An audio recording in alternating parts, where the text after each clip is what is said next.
이 시간에 바로 시작하지 말고요. 구호 한번 외치도록 하겠습니다. 한 영혼을 주님께로. 예, 우리 윤 장로님 목소리가 제일 큰 것 같습니다. 감사하고요. 한 영혼을 주님께로.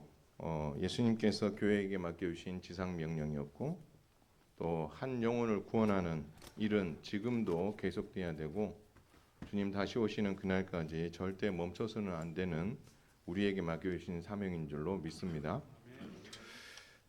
그럼에도 불구하고 전도란 말은 우리에게 늘 부담스러운 그런 말이기도 한 것이 사실입니다.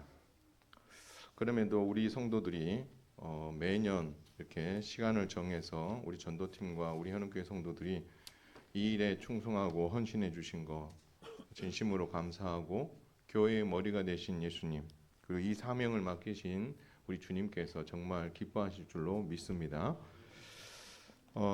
그럼에도 우리가 이런 어떤 부담감들을 떨쳐버리고 우리가에게 맡겨진 이 사명을 감당하려고 하면 우리의 심령에 뭔가 간직해야 될 게 한 가지가 있습니다. 그것이 바로 뭐냐면, 명령권자이신 예수님께서 맡겨주신 사명, 십자가의 길을 순종하며 가실 때에 가졌던 그 예수님의 그 특별한 두 가지 마음이 있어요. 그 마음을 우리가 간직하게 된다면 정말 이것이 책임감으로 인해서 부담스러운 것도 있지만 또 넉넉히 하나님과 더불어 이 모든 일들을 잘 감당하게 될 줄로 믿습니다. 그래서 오늘 주제는요, 하나님의 긍휼에서 비롯된 예수님의 한 영혼 사랑은 전도자가 품어야 될 마음이다라는 것을 한번 살펴보도록 하겠습니다. 여러분, 예수님은 하나님이시고 하나님의 아들이십니다.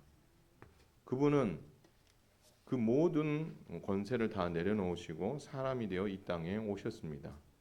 그 이유가 무엇이냐면, 마태복음 1장은 예수님의 이름에 그 뜻을 담아두었습니다. 바로 자기 백성을 그들의 죄에서 뭐하기 위해서? 구원하기 위함이다 라고 표현하셨고, 예수님께서는 요한복음 10장 10절에서 양으로 생명을 얻되 더 풍성하게 얻게 하기 위해서 내가 왔다라고 자신이 이 땅에 오신 이유를 소개하셨습니다. 그러나 구원과 그리고 영생의 이 길은 그렇게 녹록지만은 않습니다. 왜냐하면 예수님께서 겟세마네 동산에서 내 아버지여 할만하시거든 이 잔을 내게서 지나가게 해달라고 기도하신 바가 있습니다. 이 말은 돌려 이야기하면 이 십자가의 길이 참 험하고 힘든 길이라는 것을 말씀해 주시는 거죠. 쉬운 길이 아니라는 겁니다. 그러나 결국 예수님께서는 산헤드린 공회 재판과 그리고 빌라도 재판을 거치면서 십자가 처형이 결정됐고 로마 군인들에 의해 골고다 언덕길로 올라가게 되셨습니다. 오늘 본문은 예수님께서 그 골고다 길로 올라가는 과정에서 일어난 이야기, 더 나아가서 그 십자가 위에서 있었던 이야기를 중심으로 예수님께서 마지막 십자가로 하나님의 구원을 완성하실 때까지 과연 예수님은 어떤 마음을 가지셨는지를 한번 살펴보도록 하겠습니다. 곧 그 마음이 전도주의를 준비할 뿐만 아니라 먼저 믿은 자로서 가져야 될 특별한 마음인 줄로 믿고, 이것을 여러분의 것으로 아멘으로 받는 복된 시간이 되시기를 주님의 이름으로 축원을 드립니다. 예수님께서 이 고난의 십자가의 길을 걸어가시는 중에 구레네 사람 시몬의 도움을 받아서 이제 십자가의 길을 마지막에는 올라가시게 됩니다. 그러나 구레네 사람 시몬 외에도 또 많은 무리들이 예수님을 따랐는데 그 중에는 여인들이 많이 있었고요. 또 예수님께서 이 십자가의 길을 가시는 것을 보면서 오늘 본문에 보니까 뭐라고 얘기하냐면 가슴을 치며 슬피 부르짖고 울었다라고 기록하고 있습니다. 예수님께서 가시는 그 십자가의 길이 얼마나 험한가를 그들이 직접 두 눈으로 보면서 함께하지 못하지만 마음으로 힘들어하는 그 모습을 울음으로써 표현했다라는 것입니다.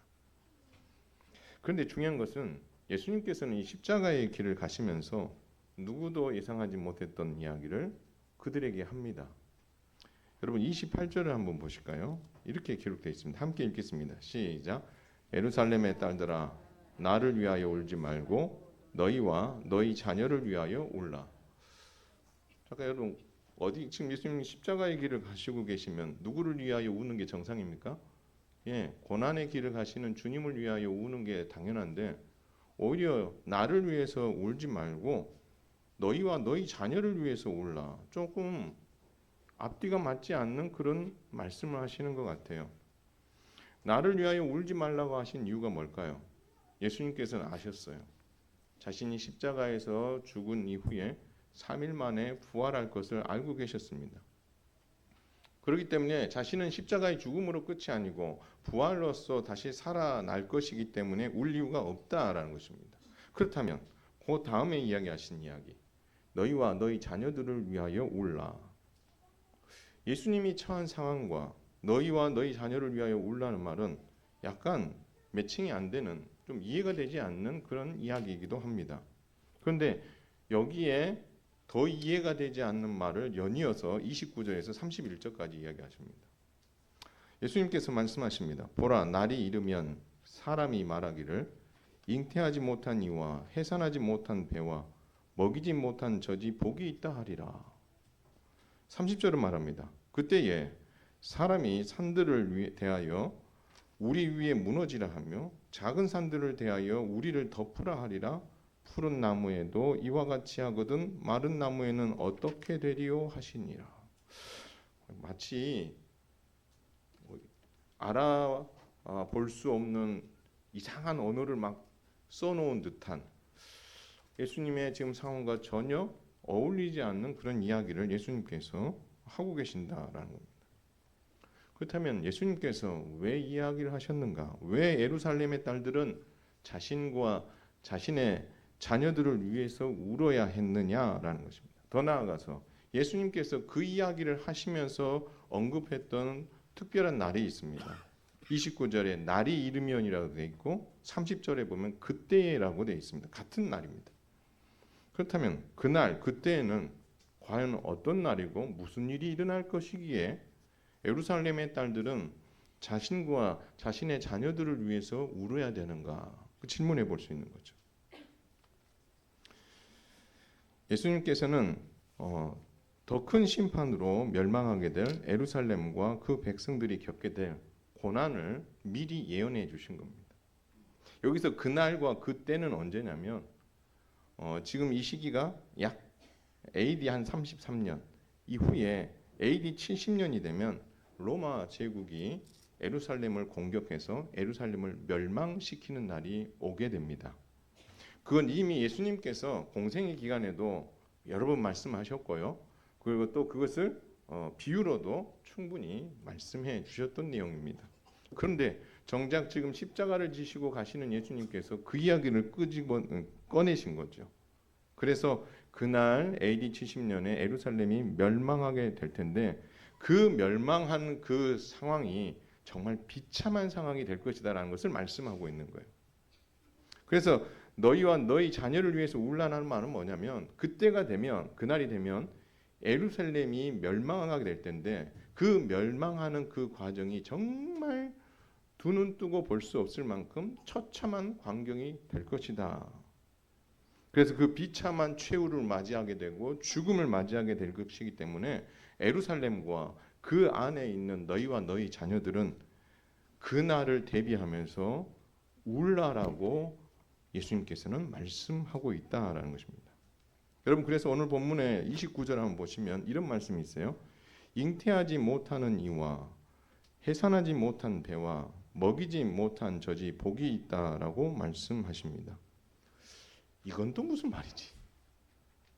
여러분, 예수님께서는 이 말씀을 하시면서 구약 성경의 한 사건을 떠올리십니다. 바로 600년 전에 예루살렘이 한번 또 멸망한 적이 있죠, 그렇죠? 바로 바벨론 제국에 의해서 예루살렘이 멸망하게 됩니다. 여러분, 이 멸망하는 그 과정과 그 현장에 있었던 선지자가 있어요. 누구죠? 내자입니다. 에레미야 선지자입니다. 에레미야 선지자가 그 망하는 과정을 다 지켜봤거든요.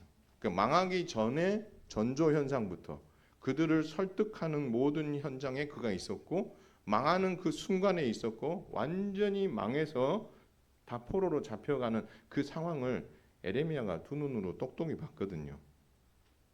근데 그 에레미야가 600년 전에 이 예루살렘이 멸망하는 과정에서 정말 가장 비참한 자가 누구냐라고 했을 때 에레미야 애가에서 두 부류의 사람들을 이야기합니다. 한 사람은 부녀자들이고 한 사람은 젖먹이 아이들입니다.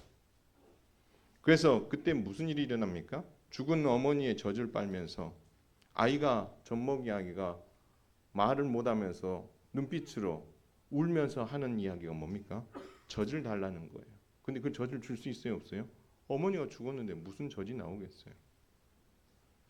근데 에레미야는 그 심각한 심판의 상황에서도 하나님의 긍휼의 마음이 있다라는 것을 에레미야가 알면서 고통하고 있는 그 이야기를 에레미야 예가에 담겨놨거든요.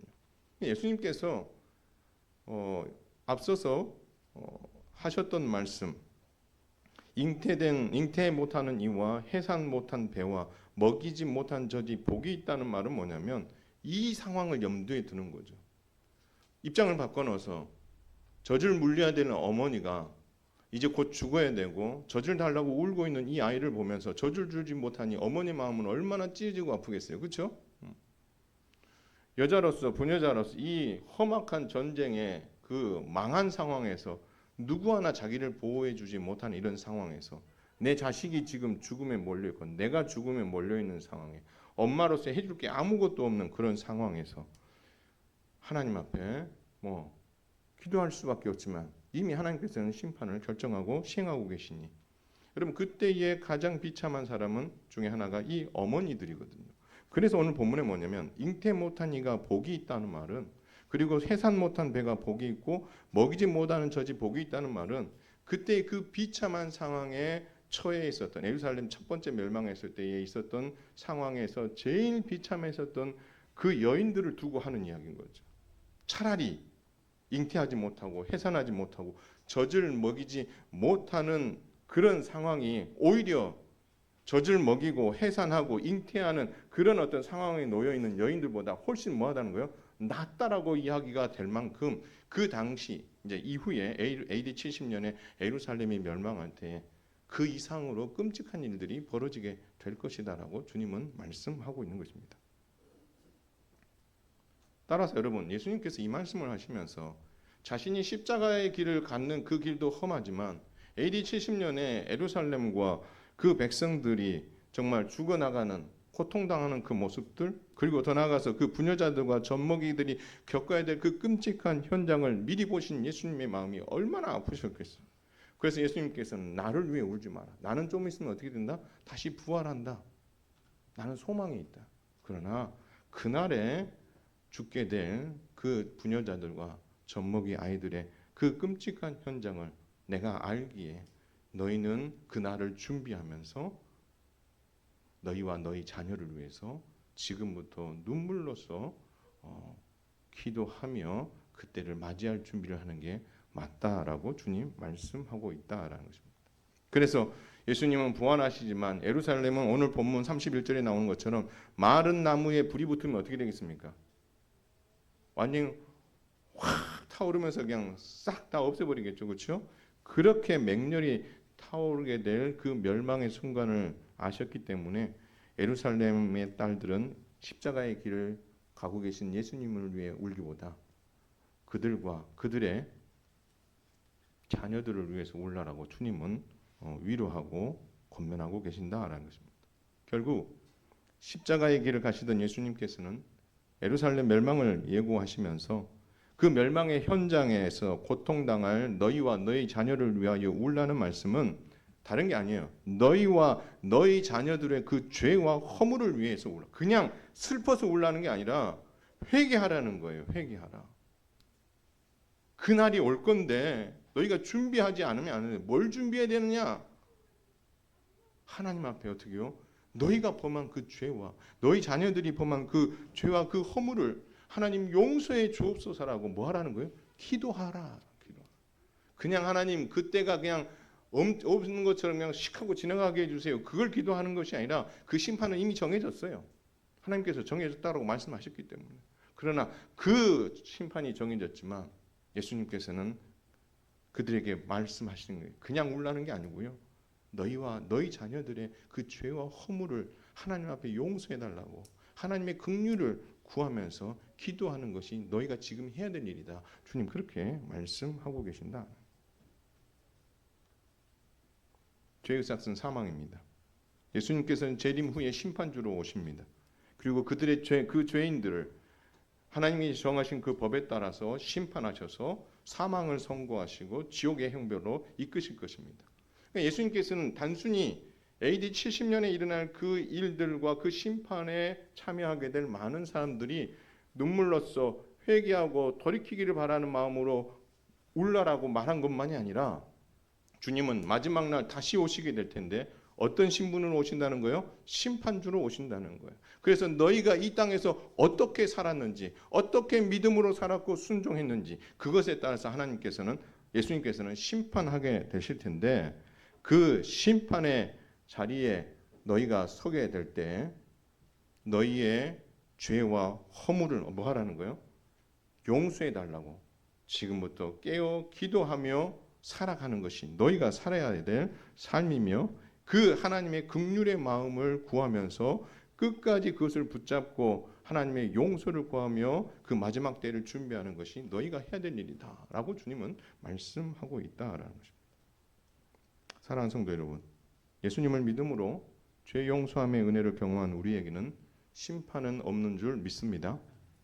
그러나 아직도 예수님을 믿지 않고 죄의 용서의 은혜를 경험하지 못한 이들을 우리는 오늘 예수님의 십자가의 길을 가시면서도 하나님의 긍휼의 마음을 끝까지 품으셨던 예수님의 그 마음을 우리는 함께 품고 그들을 바라봐야 된다. 예수님께서는 AD 70년에 일어나게 될 그 일들을 미리 바라보시면서 안타까워하시며 회개하고 죄 용서함을 받고 허물을 하나님으로부터 용서함 받아 그때에 너희가 그 심판 중에 살아나기를 바라는 주님의 그 마음, 하나님의 긍휼하심이 너희들을 살릴 수 있으니 기도하라고 말씀하셨던 그 말씀과 예수님의 그 마음이 결국 우리에게도 있어야 된다라고 주님은 말씀하고 있다라는 것입니다. 여러분, 우리는 예수님을 믿었기 때문에 지옥 형벌이라는 심판은 없습니다. 그러나 우리가 이 땅에서 우리에게 맡겨주신 책무를 잘 감당했느냐 그렇지 않느냐에 대해서는 예수님께서는 분명히 셈을 하시겠다라고 말씀하셨습니다. 어쨌든 간에 우리는 이번 전도 주일을 준비하면서 우리가 전도할 대상들을 바라보는 시각이 좀 달랐으면 좋겠습니다. 여러분, 우리가 전도할 대상자들을 한번 살펴보세요. 그들의 삶이 어떻습니까? 우리가 예수 그리스도를 믿는 저희들의 삶과는 많이 다릅니다. 그들이 가지고 있는 가치관도 다르고 그들이 중요하게 여기는 것도 다르고 말하는 태도 그리고 삶의 방식들 그 많은 것들이 다 다른 거죠. 물론 안 믿는 사람들 중에도 탁월한 인격과 이런 걸 갖춘 사람들도 있어요. 그러나 정작 가장 갖춰야 될 하나를 갖추지 못한 거죠. 뭘 가지지 못한 거예요? 예수 그리스도의 생명을 가지지 못한 게 가장 큰 흠이겠죠. 그러나 그들은 어떤 삶을 사셨는지 그리고 그들의 직업이 무엇이고 남자인지 여자인지 그들이 정말 건강 상태, 질병이 지금 걸려있고 마음의 병이 있는지 좌절과 낙심 가운데 있는지 교회 이야기, 복음 이야기, 예수 이야기라면 대적하는 모습이 있는지 여러분 어떤 상황에 놓여 있는지가 중요한 것이 아니라 예수님께서 심판의 상황이 이미 전제되어 있는 가운데에 그 백성들이 어떻게 해서든지 죄와 허물을 회개하고 돌이켜서 살기를 바라시는 마음으로 회개하고 울라라고 하셨던 그 마음, 그 하나님의 긍휼의 마음이 누구에게 있어야 된다? 우리에게도 있어야 된다. 그들이 어떤 형편에 놓여 있느냐가 중요한 게 아니라 바로 주께서 가지셨던 그 하나님의 긍휼의 마음을 우리가 가짐으로 말미암아 그들이 잘 살든 못 살든 어떤 형편에 있든 어떤 질병에 걸려 있든 그 모든 것들을 떠나서 그들에게는 뭐가 없는 거예요? 생명이 없는 거예요. 그렇기 때문에 우리는 그들을 어떤 눈으로 바라봐야 돼요? 하나님께서 가지셨던 그 긍휼의 마음, 불쌍히 여기는 마음, 회개하고 돌이키기를 바라는 그 간절한 마음으로 그들을 바라볼 때에 우리는 그 영혼들이 귀하게 보여지고 오늘 예수님께서 가지셨던 그 마음을 우리는 헤아릴 수 있다라는 것입니다. 어떤 사람은 우상 숭배를 많이 하는 사람이 있을 수 있어요. 어떤 사람은 마을에서 악하기로 소문이 난 사람이 있을 수도 있습니다. 절대 저 사람은 예수 믿을 사람이 아니다라고 우리가 판단할 수 있을 만한 삶을 사는 사람들도 우리 눈에 보일 수 있습니다. 그러나 기억하십시오. 우리가 그것을 단정해서는 안 됩니다. 오히려 그들의 모습을 우리가 바라보면서 안타까운 마음으로 하나님의 긍휼의 마음으로 그들을 바라보며 만나야 되고 초청해야 되고 권해야 된다라는 거죠. 열받는다고 에라 지옥이나 가라 이렇게 하면 된다 안 된다? 안 할 것 같죠. 하신 분들이 있습니다. 옛날 전도하 뭐 교육받고 막 이렇게 하시면요, 이 복음을 전하고 이렇게 하는데도 막 끝까지 반대하고 막 열내고 막 하시잖아요. 그러면요, 에라 지옥에나 가라 막 이렇게 이야기하시는 분들도 있었어요. 여러분 그것은 복음을 전하는 자의 마음이 아니죠. 그들을 어떤 마음으로 바라봐야 돼요? 긍휼의 마음. 어떻게 해서든지 저들을 살려야 된다는 그 마음. 그 살리시기 위해서 주님이 십자가의 가위를 가시면서도 정말 어떻게 생각하셨어요? 예, 그 긍휼 하나님의 긍휼의 마음을 끝까지 붙잡고 가셨던 주님의 그 긍휼의 마음이 있으니까 AD 70년에 멸망당할 그 백성들의 그 처참한 모습들이 그 예수님의 눈에 들어오는 거고, 제발 너희들이 너희와 너희 자녀를 위해서 울되 너희가 가지고 있는 그 죄와 허물을 용서해 달라고 하나님 앞에 어떻게 해요?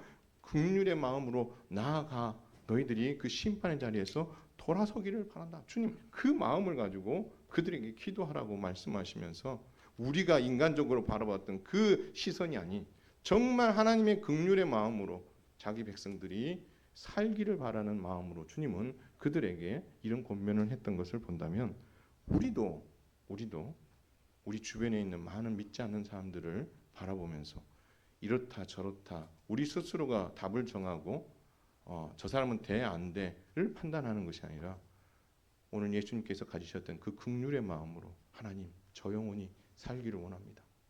저 사람이 죄를 회개하고 허물을 용서받고 하나님의 자녀가 되기를 원합니다. 저들이 지금은 이렇게 험한 삶을 살고 힘든 삶을 살고 역겨운 삶을 살고 또 교회를 대적하는 삶을 살지 모르지만 주님 저들에게 하나님의 은혜와 긍휼을 베풀어 주셔서 저들을 하나님 살려 주시옵소서.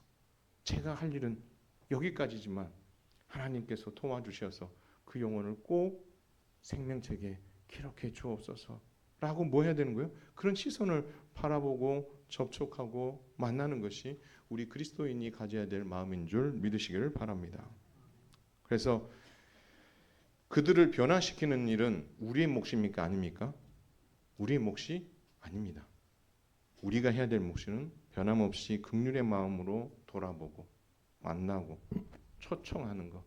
그것이 우리의 몫이고 이후에 그들을 변화시키고 새롭게 하시는 것은 성령님께서 하신 일이기에 그것까지 애써 염려할 필요 없이 그리고 애써 우리가 미리 판단하지 말고 주께서 가지셨던 이 하나님의 긍휼의 마음으로 그들을 바라보면서 그들을 만나고 초청함으로 말미암아 하나님의 기적을 경험할 수 있는 이번 전도 주일이 될 수 있기를 주님의 이름으로 축원을 드립니다.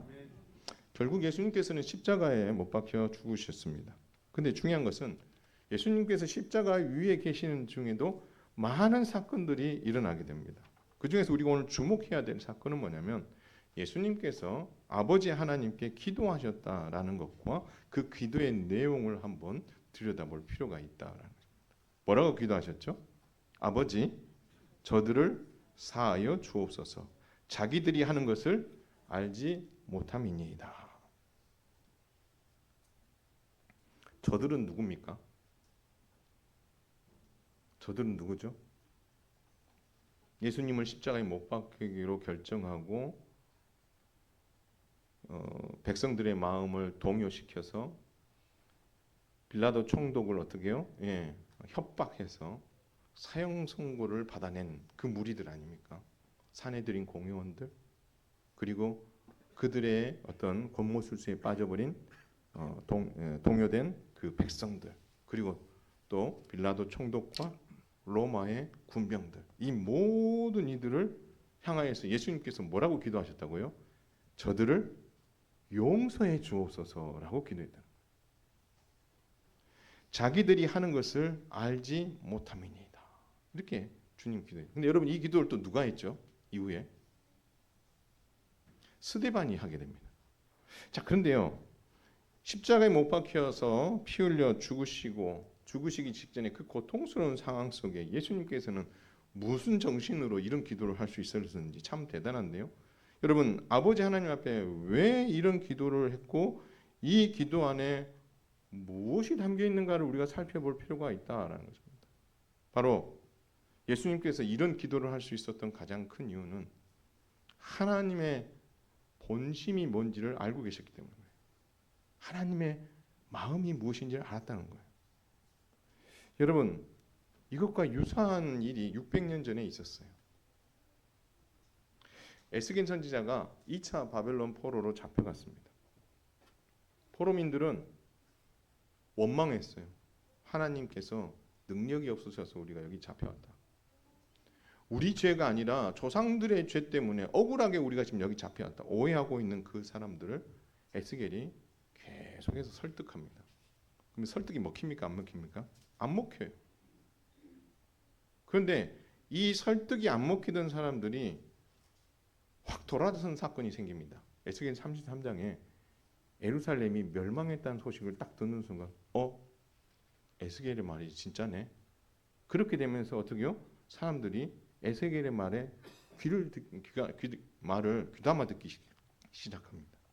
그런데 이 예루살렘 멸망 소식이 있기 바로 전에 하나님께서 에스겔에게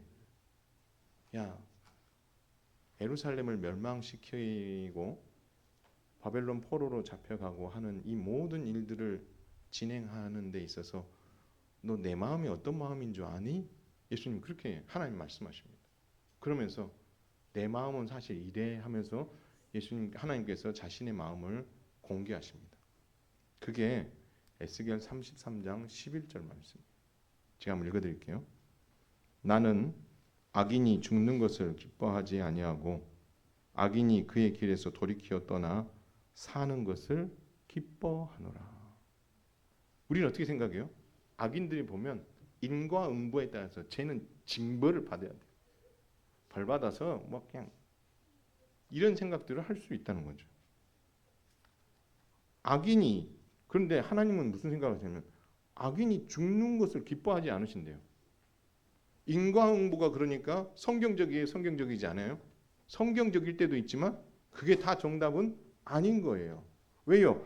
그 인과응보에 뭐가 들어가게 되면 하나님의 마음이 들어가면 이 인과응보가 뒤집어지는 거예요.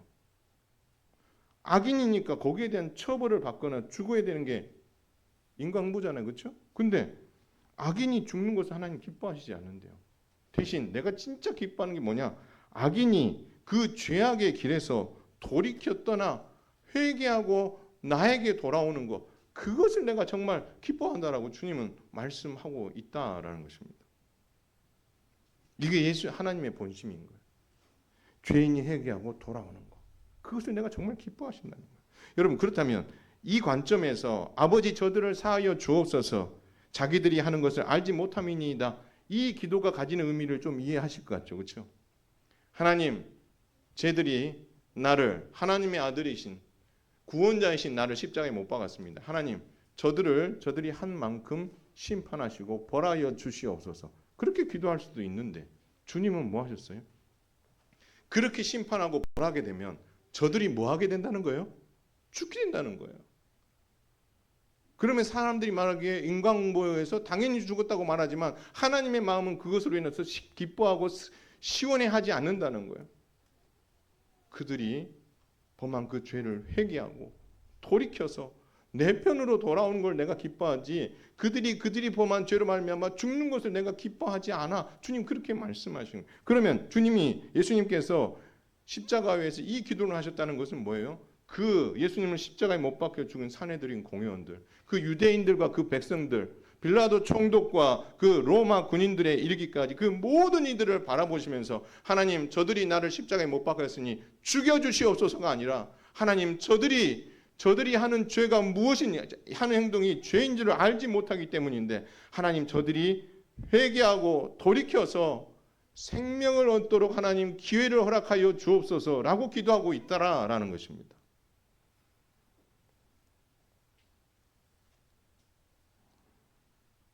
바로 하나님의 본심을 이 에스겔에게 하나님께서 말씀하셨고 십자가 위에서 기도하신 예수님은 그 하나님의 본심을 충분히 헤아리셨기 때문에 이런 기도로 하나님 앞에 올려드렸다라는 것입니다. 따라서 사랑하는 성도 여러분, 새생명 전도 주일을 우리가 준비하면서 우리 현욱교회 성도들 모두의 마음에 이 예수님의 마음을 품을 수 있기를 주님의 이름으로 축원을 드립니다. 정말 죄인이 회개하고 돌아오길 기뻐하시는 하나님의 마음, 그 마음이 여러분 안에 하나님의 긍휼의 마음과 더불어 함께 가득하여서 어떻게 해서든지 살리고자 하는 그 주님의 그 마음과 하나가 되어 이번 전도 주일을 통해서 예수님을 믿는 기적이 일어날 수 있기를 주님의 이름으로 축원을 드립니다. 여러분, 이게 예수님의 마음이고 하나님의 마음이고 우리에게 바라시는 마음이다.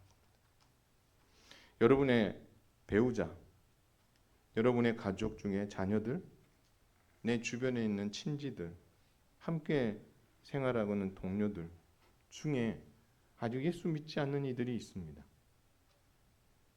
그들을 우리 예수님께서 오늘 하나님의 긍휼의 마음, 그들이 심판받지 않고 정말 회개하고 돌이키기를 말하는 그 하나님의 본심과 하나님의 긍휼의 마음을 우리 모두가 잘 헤아려서 어떻게 해서든지 그들을 살리는 일에 정말 헌신하게 된다면 누가 가장 기뻐하실까요? 누가 가장 기뻐하실까요? 교회의 머리가 되신, 그리고 그들을 구원하시기 위해 십자가를 지신 그 예수님께서 가장 기뻐하시지 않겠습니까? 여러분, 오늘 주보에 보면 전도 대상자들 명단과 기도 제목이 있습니다. 한번 보시겠습니까? 제가 이걸 왜 넣어놨겠습니까? 왜 넣어놨겠습니까? 너무 뻔한 질문이었고 대답을 안 하시네요. 기도하라고 넣은 거 아니겠습니까?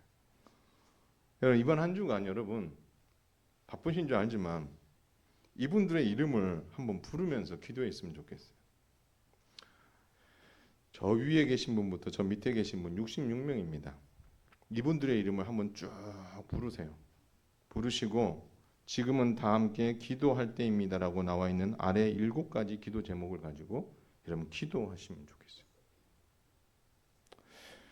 여러분 한번 읽어볼까요? 1번부터 7번 시작. 현흥교회가 주께서 맡겨주신 전도 사명을 잘 감당하여 영혼 구원을 이루게 하소서. 성도들의 마음에 구원의 감격, 은혜로 충만하여 기쁘게 헌신하게 하소서. 전도의 문을 열어주시고 마음에 품은 예비된 영혼들이 전도 주일에 참석하도록 사탄의 방해로부터 지켜주시고 어렵고 급한 일이 일어나지 않도록 이끌어 주소서. 전도 대상자가 예수님을 믿고 구원받아 하나님의 자녀가 되는 기적이 일어나게 하소서. 예비된 영혼들이 복음을 들을 귀와 마음이 열리도록 성령님이 감동시켜 하여 주옵소서. 현흥교회에 정착하여 하나님을 사랑하는 믿음의 사람이 되게 하소서. 말씀을 전할 목사님과 섬기는 성도들에게 성령의 충만을 더하여 주옵소서. 예수님의 이름으로 기도드립니다. 아멘. 1분 안 걸리죠. 이걸 가지고 각 항목을 가지고 기도하면 1분이 5분이 되고 10분이 될 수 있습니다. 그러나 그렇게 하기가 좀 부담스러우시면 이걸 한번 쭉 읽으시더라도 매일 여러분 함께 기도해 주시면 좋겠습니다. 전도팀들도요. 다른 팀은 또 참석하시면 좋겠지만 전도팀은 이번 한 주간 저녁 기도에 나오셔서 기도했으면 좋겠어요. 다들 바쁘고 힘든 줄 압니다. 그러나 우리 전도팀은 좀 나와서 기도했으면 좋겠고요. 전도 대상자를 품고 작정하신 성도님들이 있습니다. 이분들도 시간을 내서 꼭 나오셔가지고 여러분이 작정하신 그분이 꼭 예수 믿을 수 있도록 이 기도에 오늘 하나님 예수님께서 가지셨던 그 긍휼의 마음, 그리고 죄인이 회개하고 돌이키기를 기뻐하시는 하나님의 그 본심을 여러분 가슴에 품고 함께 기도할 수 있었으면 좋겠습니다. 그러면 나는 작정 안 했으니까 나는 아무것도 안 해도 되나? 그게 아니고 혹시 작정하지 못하신 분들도 여러분 시간을 내셔서 수요일 날 나오시는 거, 수요 기도에 나오시는 건 저는 안 쳐주겠습니다. 이건 기본입니다. 그렇죠? 요거 빼고 나머지 요일에 전도팀은 가능하면 다 나오시고요. 성도님들은 꼭 나오셔서 이분들을 두고 함께 기도했으면 좋겠습니다. 마치 예수님께서 하나님의 긍휼의 마음을 붙잡고 죽기 직전까지 기도하셨던 것처럼 여러분도 하나님의 긍휼의 마음, 하나님의 그 본심, 악인이 돌이켜 회개하고 살기를 바라시는 그 하나님의 마음을 여러분 함께 품고 기도함으로 말미암아 하나님의 뜻을 우리 교회 가운데 이루어드리는 놀라운 기적이 일어나기를 주님의 이름으로 축원을 드립니다. 그런 의미에서 오늘 한 번 더 읽겠습니다. 주보 목회 컬럼 한번 읽겠습니다. 읽고 마칩니다. 제목이 뭐죠? 영적 전쟁은 여호와께 속한 것이다. 읽겠습니다. 전도를 고상하게 표현하면 한 영혼을 예수님께 인도하는 일이라고 할 수 있지만 실제는 영적 전쟁입니다. 사탄과 죄의 권세 아래 사로잡힌 이들을 예수 그리스도의 권세 아래로 되찾아오는 일이기 때문입니다. 따라서 영적 전쟁인 전도 역시 하나님께 속한 것입니다. 따라서 전도를 하다 보면 많은 방해가 있게 됩니다. 이 영적 싸움을 이기는 방법 중에 기도하는 일이 있습니다. 이번 한 주간 3월 16일 새생명 전도 주일까지 성령님의 도우심을 의지하며 믿음으로 기도합시다. 그래서 한 영혼을 살리는 일을 기뻐하시는 예수님을 행복하게 해 드립시다.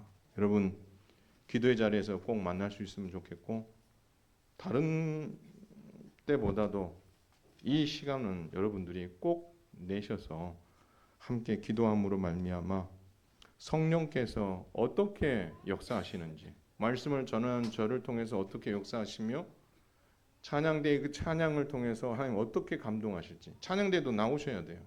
여러분들이 찬양을 준비하고 그때 하나님 앞에 올려드리는 것도 중요하지만 여러분들도 기도하면서 이 찬양을 통해 하나님 오늘 참여한 모든 이들의 성도들의 심령이 하나님 부드러워지게 하시고 말씀을 받을 수 있는 심령이 되게 해 주옵소서. 여러분 그 마음으로 찬양대도 기도하셔야죠.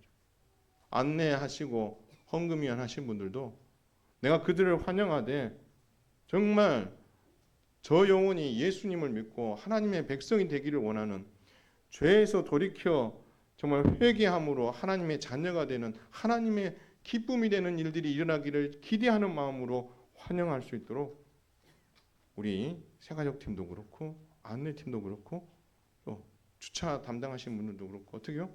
오셔서 기도하십니다. 식당 봉사팀도 마찬가지. 식당 봉사팀도 식사만 잘 준비하고 앞에 나타나지 않고 뒤에 있기 때문에 아니요. 하나님 이 육의 양식을 먹지만 저들이 오늘 먹은 영의 양식이 정말 소화가 되어 믿음으로 자리 잡을 수 있도록 역사해 주시옵소서. 여러분 이 마음으로 어떻게요? 식사 준비를 하시면서도 기도하시라는 거예요. 다 말씀드리지 못하겠지만 이것이 영적인 전쟁이고 이것이 하나님께 속해 있기에 성령 하나님의 도우심을 구하며 정말 이 모든 것을 잘 감당하여서 하나님의 기적을 꼭 경험할 수 있기를 바랍니다. 또한 전도로 작정하신 분들도 꼭 나오셔야 되는 게 여러분 안면을 보고 나올 수 있어요. 아유 저 사람 안면을 봐서라도 내가 나가야겠다. 그러나 여러분 기도하고 찾아가셔야 돼요. 기도하고 찾아가셔서 성령께서 여러분의 입술에 주시는 말씀으로 그들을 권면하고 그 말씀으로 그들과 공감하고 그 말씀으로 그에게 예수를 소개하고 초청하는 일이 중요한 거지. 안면 터가지고 안면으로 한번 교회 와달라 뭐 그렇게 할 수도 있습니다. 그러나 우리가 조금 더 한 단계 나아가서 기도하고 성령님의 인도하심, 그래서 내 말이 아닌 성령께서 하시는 말씀과 그 기적으로 저 영혼에 닫혀있는 마음의 문이 열리게 하시고 복음으로 저 영혼이 살기를 바란다는 그 간절한 기도와 성령님의 도우심을 구함으로 정말 이번 전도 주의를 통하여서 여러분이 정말 예수 믿기를 바라는 그 영혼이 그리스도에게로 꼭 돌아오는 놀라운 기적이 일어날 수 있게 되기를 주님의 이름으로 축원을 드립니다.